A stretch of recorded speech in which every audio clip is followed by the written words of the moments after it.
Remake é algo que divide muito a comunidade otaku. É ame ou odeie. Tem gente que adora um remake, faz questão de ter, e tem outros que não querem nem ver por perto. Mas a real é que fazer remake não é sempre igual, não é uma fórmula. E cada um vai seguir um jeito, uma decisão artística ou até uma forma de negócio para conseguir fazer sucesso. Tem remake que pode salvar uma obra, já tem outros que pode acabar com ela e acabar com o que já estava ruim, né? E hoje eu quero trocar uma ideia com vocês sobre o que é um remake, o que faz dele ser bom ou ruim e também trazer exemplos disso, né? Que a gente sabe que tem muitos e a gente sempre pensa naqueles 2 ou 3 que tá sempre circulando aí na internet. E claro, tem a pergunta que não quer calar. Remake é sempre necessário ou é só um pretexto para a indústria fazer dinheiro de um jeito fácil? Mas antes, oi, eu sou o Lucas, aqui é o Papo Otaku, e a gente vai falar sobre animes, mangás, cultura japonesa no geral, que eu sei que tu gosta, eu gosto, a gente tem um lugar agora para falar sobre isso, sempre que a gente quiser.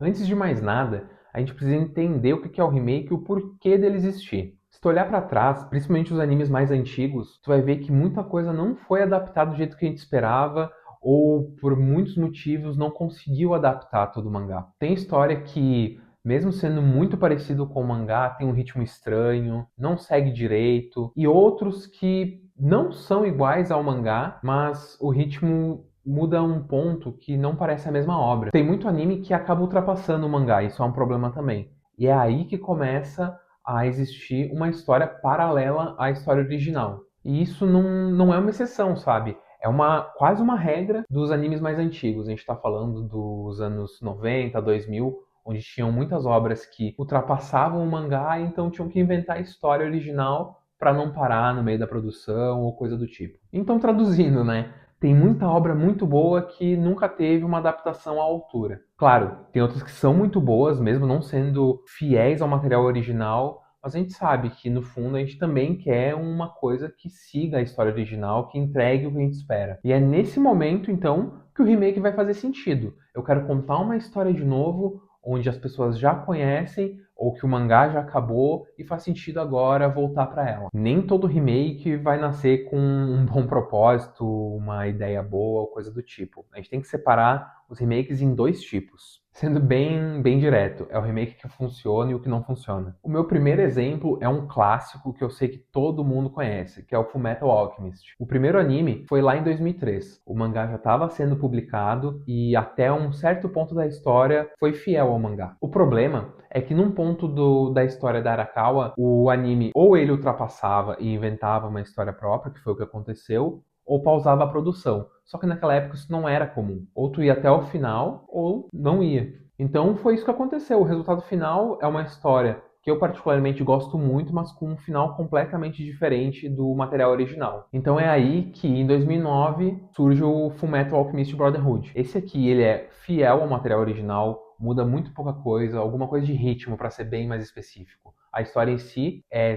super fiel e conta do início ao fim, porque o mangá já tinha acabado. Então fez sentido fazer o remake. Então é isso. São 2 propostas diferentes, com 2 finais completamente diferentes e que valem a pena assistir os dois. Esse é um bom exemplo, que o remake se fazia necessário, mas o anime, o primeiro, vale muito a pena ser assistido. É bom também. Agora eu venho com outro exemplo também de um material muito bom, de uma história muito boa, que é o Hunter x Hunter. Aqui, diferente do que aconteceu em Fullmetal, a obra de 99 foi sim muito fiel ao mangá, só que ao invés de continuar com uma história original, a produtora preferiu pausar mesmo o anime, não seguiu mais com a história. E a gente sabe que até hoje o mangá de Hunter x Hunter não terminou, continua sendo publicado com hiatos gigantescos devido ao problema de saúde do autor. Então, lá em 2011 veio o remake, que cobriu até a história das formigas quimeras e um pouquinho mais pra frente, antes de partir para o Continente Proibido. E é muito legal salientar aqui que as 2 obras são muito bem feitas, muito bem produzidas, mas a de 99 tem uma estética dos anos 90, sério, perfeita. Ela traz todo aquele sentimento de tristeza que o Kurapika sentia quando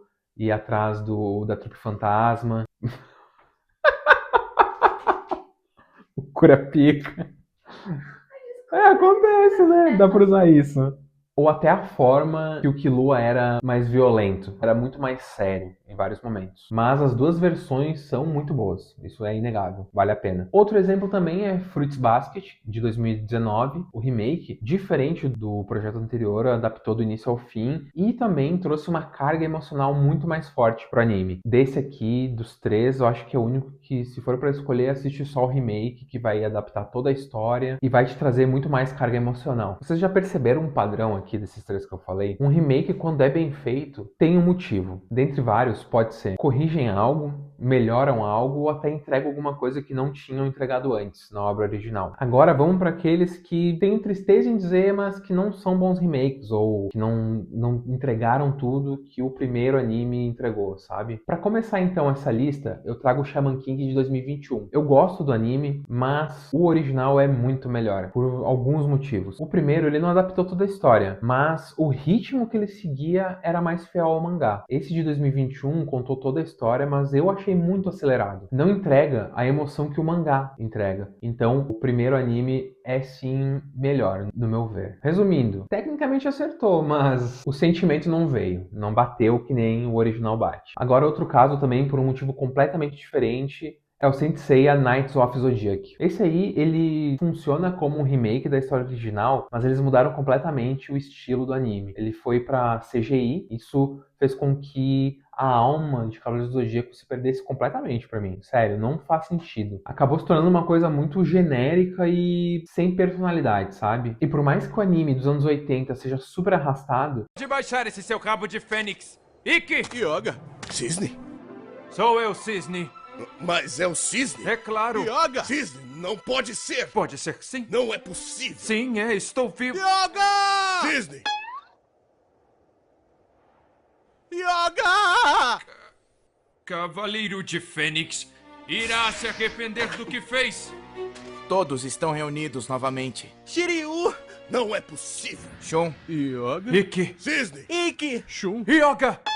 Tu entende que é um material daquela época e tu consegue relevar pra assistir. E, de novo, é muito difícil assistir o original pelo ritmo que ele segue. Esse aqui, o remake, não vale a pena. A história não tem o sentimento e não segue a proposta do mangá, se perde muito. E também a gente tem o exemplo de Tóquio 1000. O remake, ele conta toda a história, mas não tem o impacto que o anime anterior trazia. Então tu fica com aquele sentimento, tá, qual é o motivo de ter isso aqui? Não tem motivo. É aqui, ó, o dinheiro. Agora eu vou trazer o caso mais atual. A Witch, junto com a Netflix, vai trazer One Piece. Como assim, né? Tá acontecendo One Piece agora, tá lançando semanalmente. Mas One Piece vai ter um remake. Soa até meio estranho, né? Poxa, tá sendo lançado agora One Piece, desde 99, sem pausa. Pra que vai ter um remake agora, se nem terminou a história? Mas vocês perceberam o que eu falei? O anime é lançado desde 99, a gente tá falando de mais de 1000 episódios. 1000 episódios pra uma pessoa que tá começando a assistir anime, ou alguém que nunca assistiu One Piece, desmotiva muito.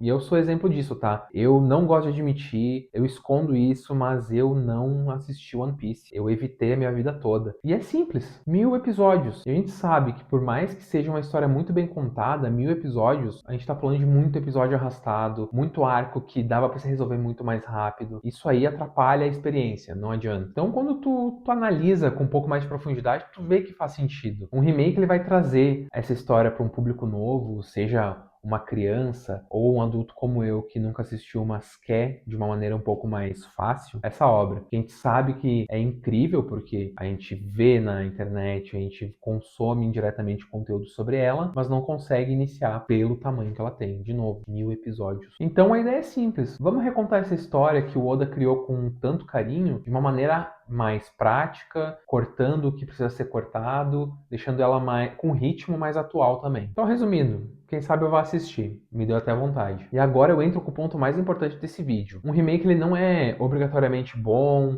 e automaticamente ruim. Não tem isso. Tem nuances e a gente pode gostar de algumas coisas, desgostar de outras. É muito mais do que uma obra pela obra. Eu trago isso porque tudo depende de propósito. O propósito do remake vai traçar muito como as pessoas vão enxergar ele no mercado. Agora eu vou pro caso que é um sonho coletivo. Todo mundo que é fã de anime quer isso. E eu mais do que ninguém. Soul Eater. Gente, o que falta para ter um remake? O que falta? O anime de 2009 é muito bom. É incrível, tem uma estética única. Os personagens são muito fiéis. A história toda é muito legal, mas não adaptou todo o mangá. Quando estava acontecendo o anime, o mangá acabou ficando para trás. A história só foi acabar lá em 2013 e o anime acabou lá em 2012. Então, a gente vê que teve que ser feito isso. Não que a obra seja ruim, pelo contrário, de novo, eu adoro o anime de Soul Eater, mas um remake se faz necessário. Precisa ser contada essa história, do início ao fim. E agora é o momento perfeito. Fire Force já aconteceu, tá em alta, é um material que todo mundo tá falando sobre. Quem sabe um dia, hein? Eu quero uma história do início ao fim que conte certinho o que aconteceu com a Maka e com o Soul pra ontem. Agora, antes de eu continuar, eu quero perguntar pra vocês. Vocês já se inscreveram no canal? Vocês já curtiram esse vídeo aqui? Eu tô fazendo vídeos semanalmente. Eu espero que vocês estejam gostando. E pra vocês continuarem recebendo meu conteúdo, se inscreve no canal, curte esse vídeo, compartilha com os amigos, que assim a nossa comunidade vai crescer cada vez mais. E eu quero, mais do que fazer vídeos, fazer amigos aqui. E que opinem também aqui no vídeo. Eu gosto de ler todos os comentários e falar sobre. Vocês acabam me dando ideias também, viu? Agora, a minha última pergunta. Remake é realmente necessário? Na minha opinião, eu acho que em vários casos sim. Faz-se necessário o remake. Eu sou a favor de remake, mas remakes com propósito, que realmente vão contar mais coisas. Vão contar certo as coisas, que vão trazer qualidade pro material. Mas, de novo, se for só para fazer um remake para lucrar, não faz sentido, porque a gente sabe que quando não é feito com amor, só sai lixo. Então, por fim, remake é importante, se faz necessário, quando fizer sentido. Agora eu quero saber a tua opinião aqui nos comentários. Precisa ter remake de tudo? O que faz sentido e o que não faz sentido pra vocês? Falem aqui, eu vou ver todos os comentários, eu quero saber. Tem que fazer remake ou vamos deixar quieto?